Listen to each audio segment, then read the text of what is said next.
ویسے بھی کووڈ کے بعد آپ کو یاد ہے 2020 میں بھی. اور اچھا رضا رومی صاحب توقف کیجیے گا، قطع کلامی معاف. یہاں پر ہمیں ایک بریک پہ جانا ہے، بریک سے واپس آ کے آپ سے گفتگو کا سلسلہ آگے بڑھائیں گے.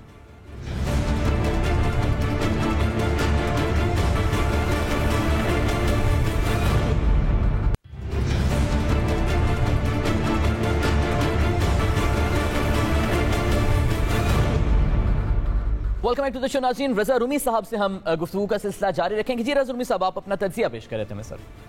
جی میں بیسکلی یہ کہہ رہا تھا کہ اقوام متحدہ کا خطاب تو بالکل اس پہ کوئی خاص فرق نہیں پڑے گا، ان کا موقف جو ہے وہ سب کے سامنے آ جائے گا. لیکن جیسے آپ نے ابھی ذکر کیا کہ جو سائیڈ لائنز پر میٹنگز ہوتی ہیں اقوام متحدہ کی، جب جنرل اسمبلی کا اجلاس ہوتا ہے اور اس طرح سالانہ طور پر مختلف ورلڈ لیڈرز جو ہیں وہ آپس میں ملتے ہیں، اور ابھی شاہ محمود قریشی صاحب اپنے جو ہیں ان کے کاؤنٹر پارٹ، ان سے ان کی ملاقات بھی ہوئی ہے، اس کی رپورٹنگ بھی آج ہوئی ہے کافی تفصیل میں یہاں بھی اور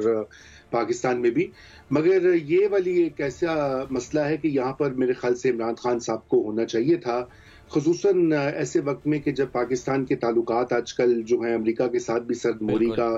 کچھ شکار ہیں، اور اس کے ساتھ ساتھ دیگر، اور کیونکہ دیکھیے یہ مسئلہ کشمیر جو ہوگا وہ سر فہرست ہی ہوگا، اور افغانستان آج کل خبروں میں اس پہ پاکستان پر طرح طرح کے الزامات بھی لگائے جا رہے ہیں، مختلف آوازیں اٹھائی جا رہی ہیں کہ پاکستان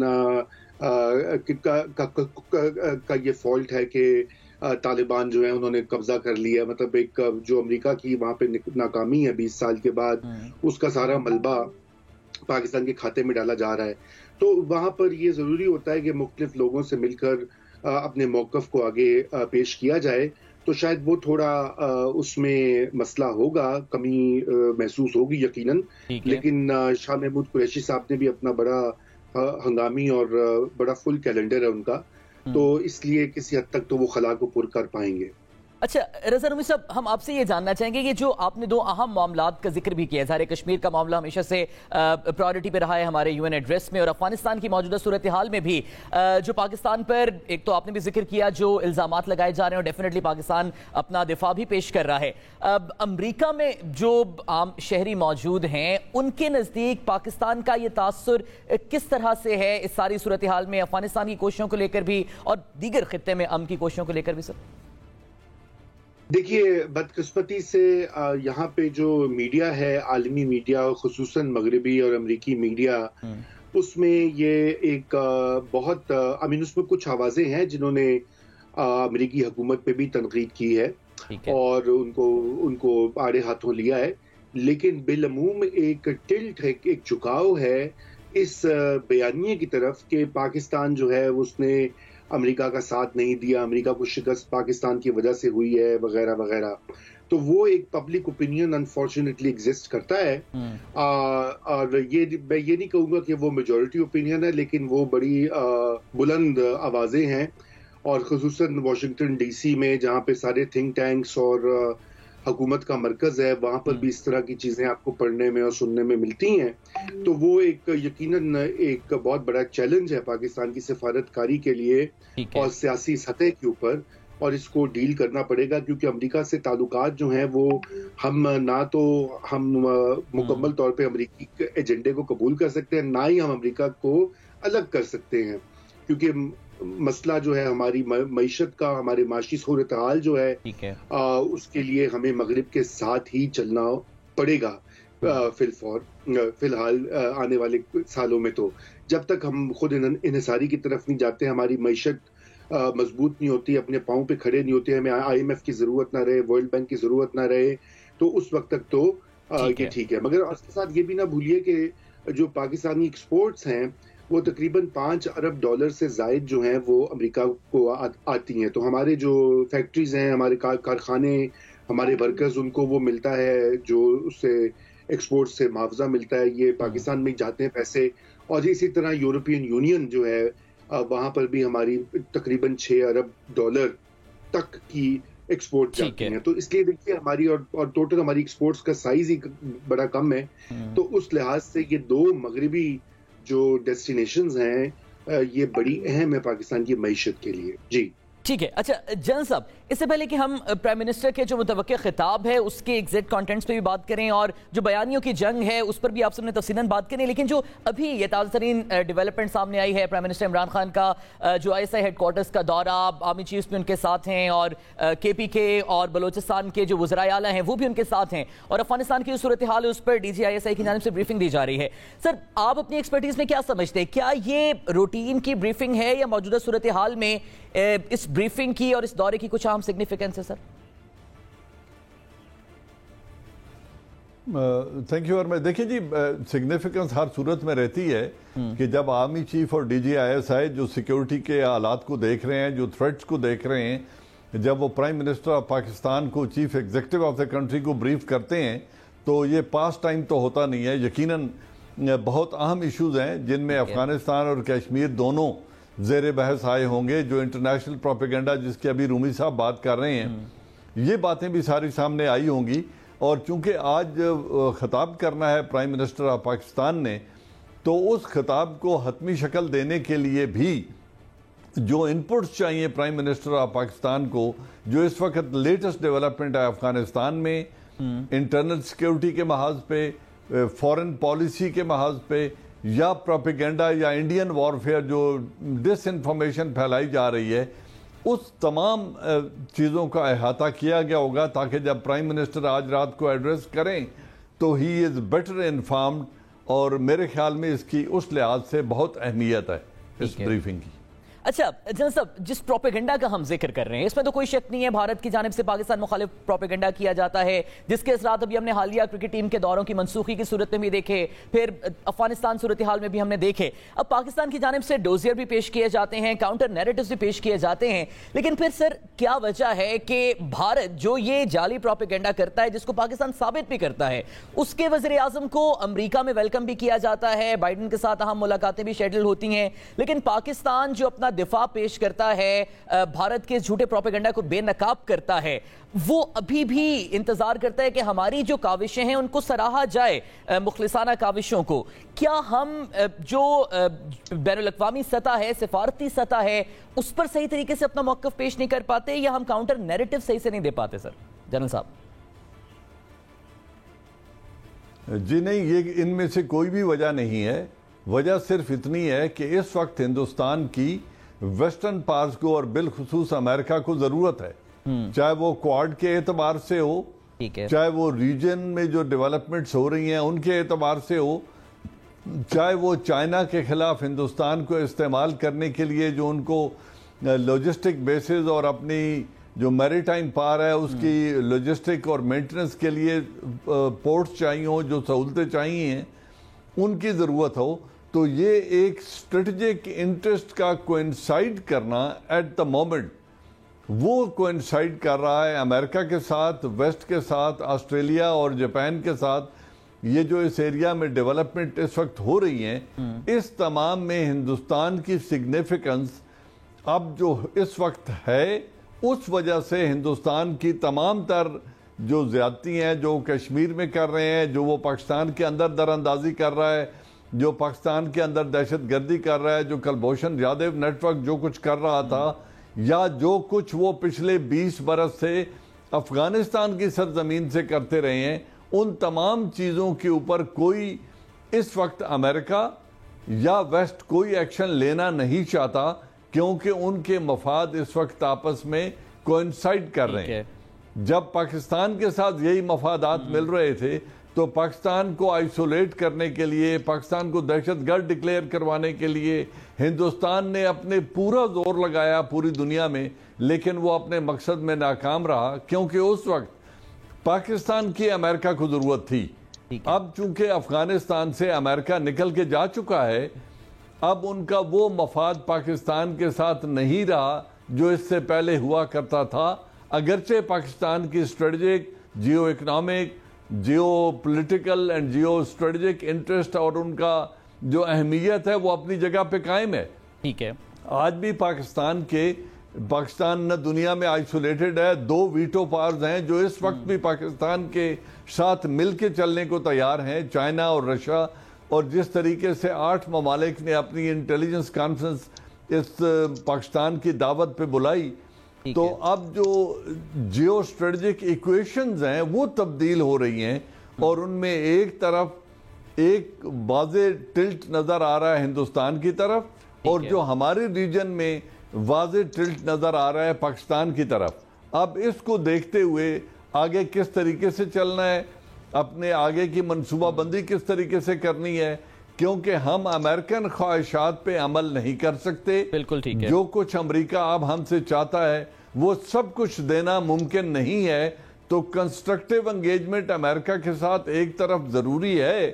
لیکن ایسی بات نہیں ہے کہ آپ اپنے اسٹریٹجک مفادات پہ تو سمجھوتا کر لیں، چاہے وہ کشمیر کے حساب سے ہو، چاہے وہ چائنا کے ساتھ جو ہمارے معاہدے ہیں وہ ہوں، یا ہمارے نیوکلیئر جو آرسنل ہے اس کے بارے میں، تو ان تینوں چیزوں کے بارے میں کوئی کمپرومائز ہو نہیں سکتا۔ ٹھیک ہے۔ اچھا رضا رومی صاحب، بڑی امپورٹنٹ بات ہو رہی ہے وے فارورڈ کی۔ پاکستان واضح کر چکا ہے کہ ہم امریکہ کے ساتھ امن میں شراکت دار ہو سکتے ہیں، جنگ میں نہیں ہو سکتے، یہ تو پاکستان نے واضح کر دیا ہے۔ اب افغانستان کی صورتحال پر پرائم منسٹر عمران خان کا ایون پرائم منسٹر بننے سے پہلے بھی جو موقف تھا آج بھی وہی قائم ہے کہ جنگ کسی بھی مسئلے کا حل نہیں ہے اور دنیا کے دیگر ممالک کو امن سے تسلیم کر لینا چاہیے تاکہ خطے اور obviously دنیا کی سیکورٹی معاملات بہتر ہو سکیں۔ آپ کیا سمجھتے ہیں آج کا جو متوقع خطاب ہے پرائم منسٹر عمران خان کا، اس میں افغانستان کے حوالے سے لے کر پاکستان کی یہی پالیسی سٹیٹمنٹ قائم رہنی چاہیے؟ جی بالکل، میرے خیال سے پاکستان کی اب بڑی واضح عمران خان صاحب کے ذاتی خیالات تو جو ہیں ہم سب واقف ہیں ان سے، لیکن ابھی تو وہ بحیثیت ایک جو ہے حکومت کے سربراہ کے طور پر وہ بات کریں گے، اور جو پاکستانی ریاست ہے وہ یقیناً ایک وزیر اعظم اور الیکٹڈ لیڈر سے بڑی ہوتی ہے، اس میں مختلف حصے ہوتے ہیں، اس میں عوام شامل ہوتے ہیں، اس میں سیکیورٹی کے ادارے ہوتے ہیں، اس میں پارلیمنٹ ہوتی ہے، اس میں آپ کا پورا ایک ایک بہت ہی وائڈ رینجنگ جو ہے وہ آوازیں ہوتی ہیں۔ تو عمران خان صاحب کی نمائندگی کریں گے۔ ہمارا موقف بڑا کلیئر ہے کہ ایک تو یہ کہ ظاہری بات ہے ہم امن چاہتے ہیں خطے میں، پاکستان کو سب سے زیادہ نقصان ہوتا ہے اگر بے چینی ہو، خانہ جنگی ہو اور قتل و غارت ہو ہمارے پڑوس میں، تو سب سے پہلے تو وہاں پہ پیس بلڈنگ جو ہے جسے کہتے ہیں وہ اس کے اوپر ہماری فوکس ہے۔ پھر پاکستان نے طالبان کو کئی بار پبلک میں بھی پرائیویٹ میں بھی کہا ہے کہ وہ دنیا کے ساتھ چلیں، انکلوسیو حکومت بنائیں، اور دنیا کو بھی یہ بار بار باور کروایا کہ آپ طالبان سے انگیج کریں اور دنیا اس کو ابینڈن نہ کریں، کیونکہ وہاں پہ ایک اور کرائسس جو ہے انسانی ہیومینیٹیرین کرائسس جو ہے وہ بڑھ رہا ہے وہاں پر، جو ہے چاہے وہ کھانے پینے کی اشیاء ہوں، حکومت چلانے کا خرچہ ہو، اس کے اوپر جو مغرب کی کمٹمنٹس ہیں وہ ان کو پورا کرنا ان پر لازم ہے، کیونکہ 20 سال انہوں نے وہاں پہ جا کر بمباری کی ہے۔ تو یہ ہمارا ویو تو بڑا کلیئر ہے۔ سوال یہ پیدا ہوتا ہے کہ یہ ویو جو ہے ہم اس کو کس طرح سے دنیا کو باور کروا سکتے ہیں۔ اس کے لیے UN کا خطاب امپورٹنٹ ہوتا ہے، لیکن اس کے ساتھ ساتھ جو دو طرفہ ملاقاتیں ہوتی ہیں، بائی لیٹرل جو انگیجمنٹ ہوتی ہے مختلف بڑے ممالک کے ساتھ، وہ بھی بڑی اہم ہوتی ہے۔ اس میں برطانیہ سر فہرست ہے، برطانیہ کے ساتھ اچھے تعلقات ہمارے ہیں ابھی، وہ بڑا رول پلے کرتا ہے۔ اسی طرح مشرق وسطیٰ کی جو ریاستیں ہیں UAE اور سعودی عربیہ، جن کا اثر بھی ہے امریکہ کے ساتھ، ان کے بھی اچھے تعلقات ہیں ویسٹ کے ساتھ، تو وہاں بھی ہمیں وہ بات کرنے کی ضرورت ہے۔ اور پھر چین جو ہے وہ تو خیر ہمارا ایلائی ہے ہی، لیکن اس کا رول آج امریکی جو ہیں سیکریٹری بلنکن، انہوں نے بھی ذکر کیا ہے اس کا۔ تو پاکستان کو بڑی ایک جو ہے اس وقت ڈیلیکیٹ پوزیشن میں ہے، اس کو چلنا بھی ہے، اس کے ساتھ دنیا کے ساتھ بھی چلنا ہے، طالبان کے ساتھ بھی چلنا ہے۔ تو ان ساری چیزوں کو ہینڈل کرنے کے لیے اس میں جو سب سے اہم چیز ہے وہ افیکٹو سفارت کاری ہے، مؤثر اور جسے کہتے ہیں سست روی کا، بزنس ایز یوزول نہ ہو جو ہماری بیوروکریسیز میں ہوتا ہے، بلکہ آپ کو پرو ایکٹیو ڈپلومیسی کرنی پڑے گی، اور یہ جو خدشات ہیں دنیا کے اور لوگوں کے، ان کو دور کرنا پڑے گا۔ ٹھیک ہے، بہت بہت شکریہ رضا رومی صاحب اور میجر جنرل ریٹائرڈ اعجاز امان صاحب، ہمارے ساتھ آپ موجود تھے۔ ناظرین بریک کے بعد واپس آئیں گے اور دیگر معاملات پر آپ سے گفتگو کریں گے۔